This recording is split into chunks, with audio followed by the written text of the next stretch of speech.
大家都洗手了没有啊？洗啦！真棒！好了，现在可以开动了。老师，外面有个人。又来了。对。叔叔，你怎么不进来呀？老师没让叔叔进来，叔叔不敢进来啊。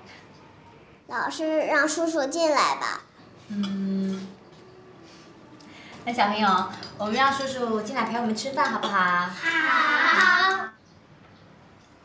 他们说你可以进来了。那我进来了。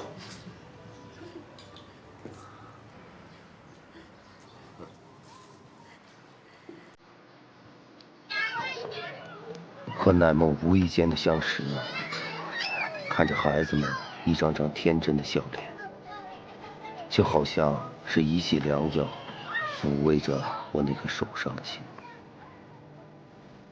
也许是老天的指引，也许是老天想让我寻找到精神上的释放和解脱。怎么说呢？乃梦恬静的微笑，总能让我忘记痛苦，甚至忘记过去。和他在一起，能让我感受到一种平静，体会到家的味道。